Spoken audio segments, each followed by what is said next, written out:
Hello children, welcome to this session of Rural Development.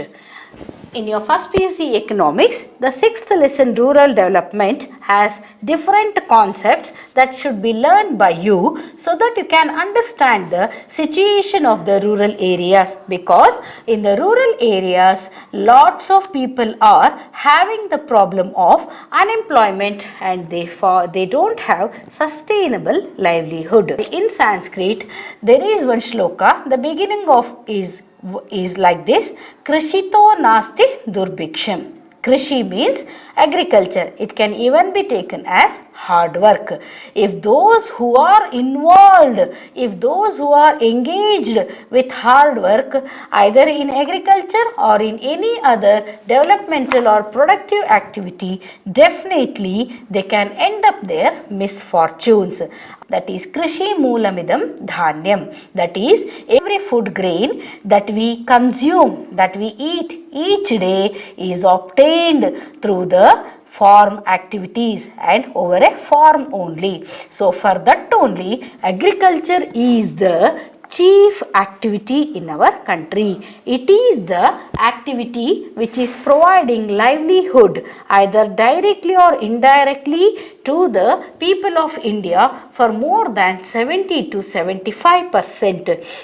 Even though many people in India have accepted sector jobs or private sector jobs, the lands or the farming activities that their forefathers had is being still continued by these people, those who are employed in various jobs, because agriculture is the chief activity which feeds the complete population. Therefore, agriculture is revered as the God. We refer the nature as God, and therefore everybody should know about this agricultural activity and what are the problems faced by these rural people when they are following these agricultural activities, what are the challenges that they have to face and how are they overcoming it, and how is the government supporting them and how is the private sector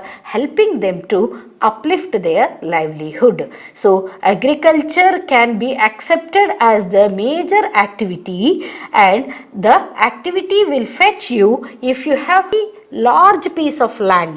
These days the families are being broken and the lands are being sold for a lesser price, and even the lands are also being cut into pieces for the members of the family, and most of them are following the agricultural activities and they are selling it to the real estate people, and the irrigated land is only being missing, and the irrigated land is being sold these days because of the lack of the agricultural laborers. As I said in my previous session that there is a dearth for agricultural laborer because nobody wants to take the risk of doing farming activities because they have seen that it is not a sustainable livelihood, and over the years they were under the clutches of the debt trap, and therefore only these days agricultural diversification is mattering a lot. Today generation is like that, they are not following the elders. ಕೈ ಕೆಸರಾದ್ರೆ ಬಾಯಿ ಮೊಸರು ಅಂತ ಹೇಳ್ತಾ ಇದ್ರು. ಇವತ್ತು ಕೈಯನ್ನು ಕೆಸರು ಮಾಡಿಕೊಂಡು ಕೃಷಿಯಲ್ಲಿ ಅಗ್ರಿಕಲ್ಚರಲ್ಲಿ ಇನ್ವಾಲ್ವ್ ಆಗೋದಕ್ಕೆ ಯಾರೂ ತಯಾರಿಲ್ಲ. ಎಲ್ಲರಿಗೂ ಮೈಗ್ರೇಷನ್, ಸಿಟಿ ಲೈಫ್ ಕಡೆ ಅಟ್ರಾಕ್ಷನ್ ಶುರು ಆಗಿದೆ. ಎಲ್ಲರೂ ದೊಡ್ಡ ದೊಡ್ಡ ನಗರಗಳಿಗೆ ಹೋಗಿ ಯಾವುದಾದ್ರೂ ಒಂದು ಸಣ್ಣ ಕೆಲಸ ಮಾಡಿದ್ರೂ ಪರವಾಗಿಲ್ಲ, ಈ ಹಳ್ಳಿಗಳಲ್ಲಿ ಇದ್ಕೊಂಡು ಅಗ್ರಿಕಲ್ಚರ್ ಮಾಡೋದು ಬೇಡ ಅಂತ ಯೋಚನೆ ಮಾಡ್ತಾ ಇದ್ದಾರೆ. ಆ್ಯಕ್ಚುಲ್ ಆಗಿ ಇದು ತಪ್ಪು. ಯಾಕೆ ಅಂತಂದರೆ ನಮ್ಮ ದೇಶದ ಬೆನ್ನೆಲುಬು ಕೃಷಿ. The agriculture is the backbone of our country and we can not do so. So ನಾವು let see about the other non farming activities.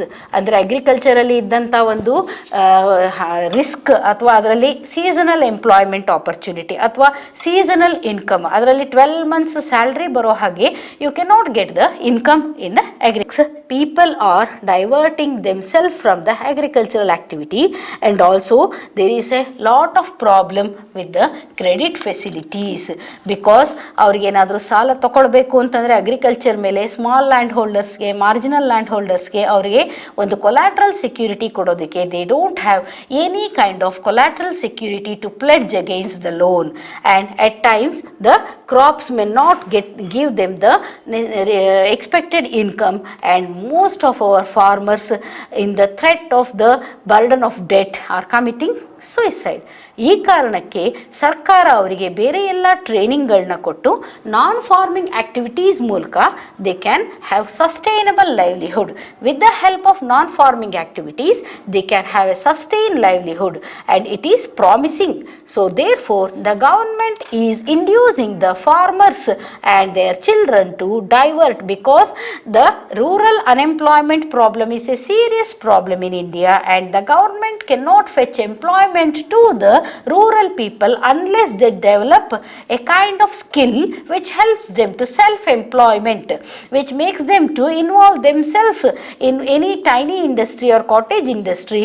And so therefore only people should learn some or the other skills, and they should divert themselves from the farming activities.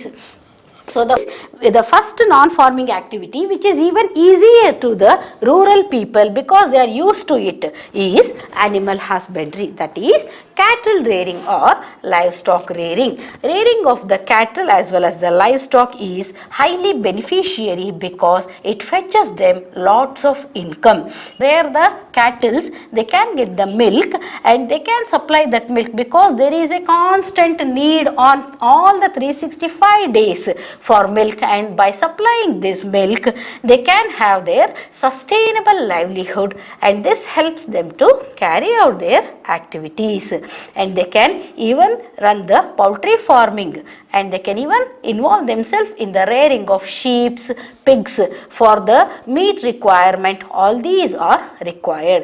So the animal husbandry has provided lot of employment opportunity to the larger number of women in our rural areas, and milk production has increased 5 times between 1960 to 2010.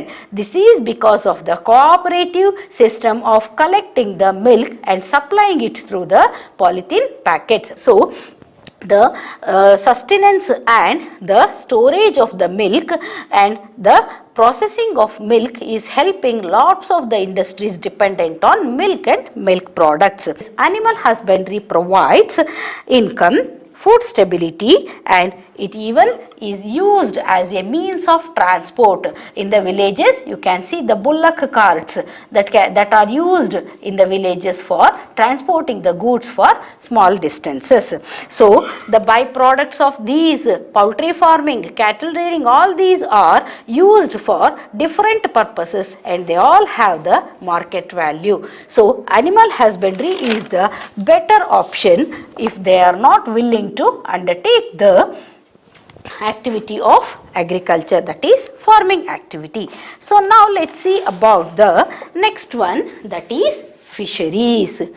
India has a coastline of 7,565 kilometers.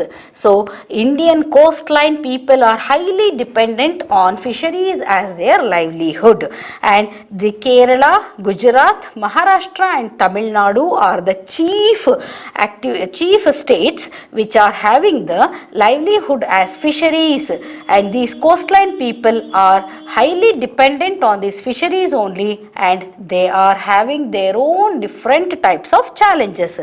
Indian water resources are divided into two, that is inland water sources and the marine sources. Inland water sources are the rivers, lakes, ponds, and 64% of the fish production is done through these inland water resources, and the marine water sources. Marine sources are the ocean and the sea, which give the 36% of the fishes and fish products to the market. So together we have 100% of fish produced.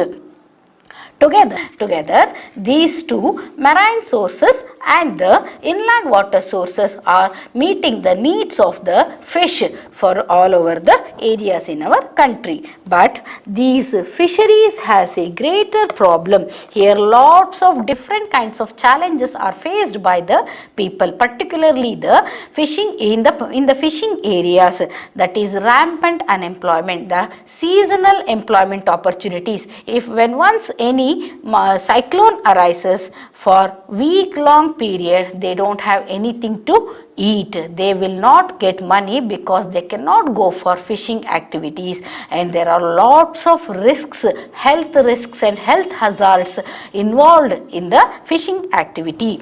And again also here there is a low per capita income. The earnings are very small because it is a perishable product and which will go rotten, and these small fishing activity involved people, they don't have the facility of cold storage, and whatever they have obtained the fish through struggle will not be sold, and finally they will be rotten. So there is a low per capita income in this fishery activity. The next one is absence of mobility of labor. That labor, those who have learned this activity will not leave this, and the new persons, those who are willing or the other people are not willing to involve themselves into this fishing activity, and there is a stagnation here, and the indebtedness and the debt trap, the high burdens of the loans are threatening them to leave that fishing activity only, and there is a lot of migration also in this area because there are lots of other allied industries, shipbuilding industries, boat construction, or as a boat driver they can go, and there are other different activities that can be obtained through this season, that can be done in the ocean or in the coastline areas, and they are leaving this fishing activity also, and therefore it is very difficult to depend fishing as the sustainable livelihood, and the people are here having different types of challenges. Even the governments are taking lots of measures to help their sustenance, but it is very difficult, and they are almost they are undereducated and uneducated, and it is very difficult for them to adapt themselves for other types of skills. Here the microcredit facility is being given by the government so that the fishing people can obtain that facility and they can improve their livelihood. But only the women that are involved in the marketing of this fish are being benefited by that, and rest of the other people who are into the fishing activities are not getting the benefits of the government's support. As in the case of farming activities, the government has helped the rural women to form SHGs, that is self-help groups. For the fishing women also, the government has asked them to form themselves SHGs, and they have the women who have involved into the fishing activities have formed their own SHGs, and they are into micro savings. But the men, those who are into the fishing activity, are not even having the habit of thrift, that is saving the money for future, and therefore the life of fishermen are highly uncertain and insecure. So next one is horticulture. This is the very good option that has emerged in these recent years because of the health awareness available to the consumer. The horticulture is a most promising venture in these days because the doctors are suggesting the people to go for the vegetables, fresh vegetables as well as the farm fresh fruits, and therefore people are diverting themselves to different types of fruits. Many other countries' fruits have also entered to our country, and they are gaining immunity, and the people are gaining immunity out of consuming them. So the horticulture is a very productive option for sustainable livelihood. India, being a tropical country, helps the farmers to cultivate different types of the fruits and vegetables, and it has a lot of heat. Indian climate has lot of heat and warmth required to the growth of these fruit fruit bearing trees, as well as it has the required moisture also. So therefore only horticulture is being encouraged day by day, and everywhere you can see the farmhouses, the celebrities, each celebrity is having his own farmhouse, so that they can have this farming activity at the end of their lifetime. So the increased fruits consumption is the has the increased fruit consumption has led to the need of the cultivation of fruit bearing trees.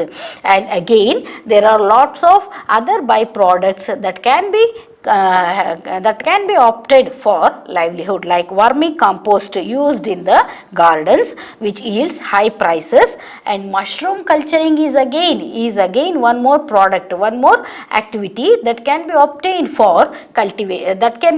for sustainable livelihood. The fruits, vegetables, tuber crops, flowers, medicinal plants and aromatic plants and spices.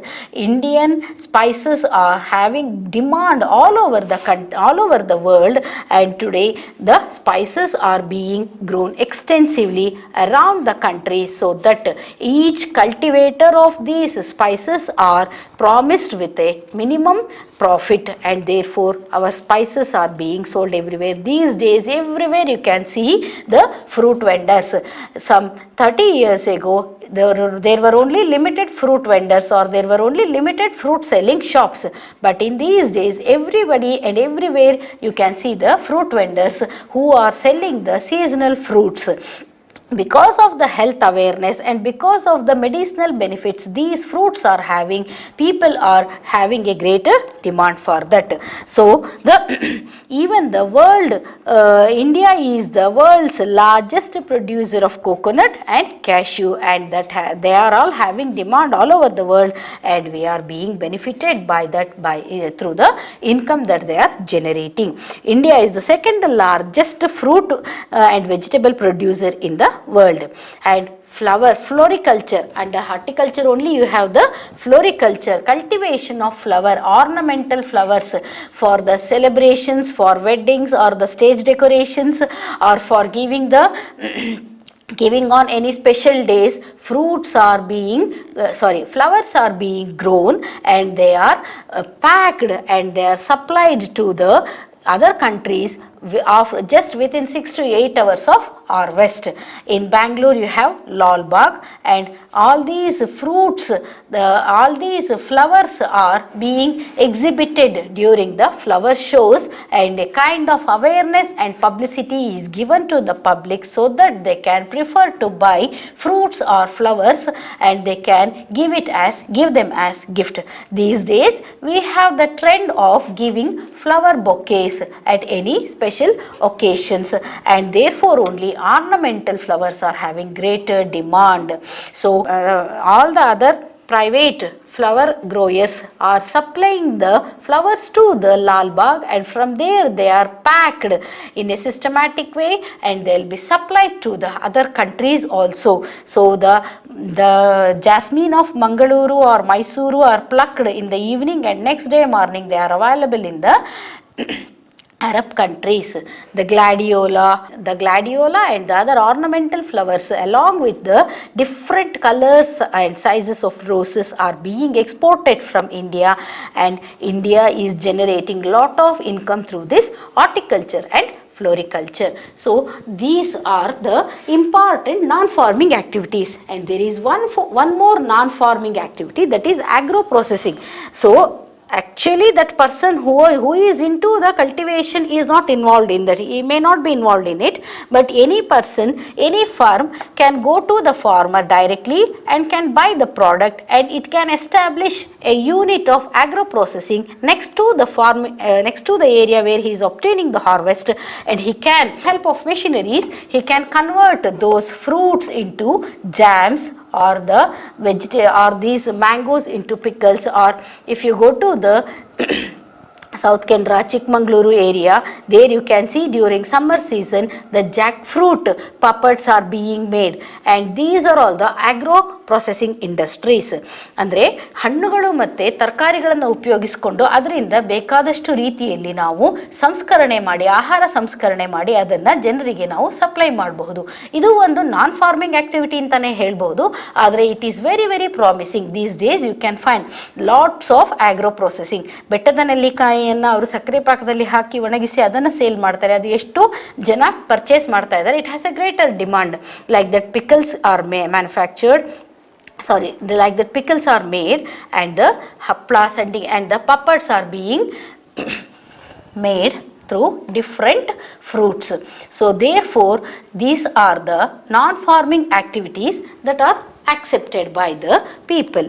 And the another non-farming activity, that is the major activity, is involving yourself into the other activities related to infrastructure, related to the construction industry, related to the transportation, communication, like mobile repair mechanics are there, TV mechanics are there.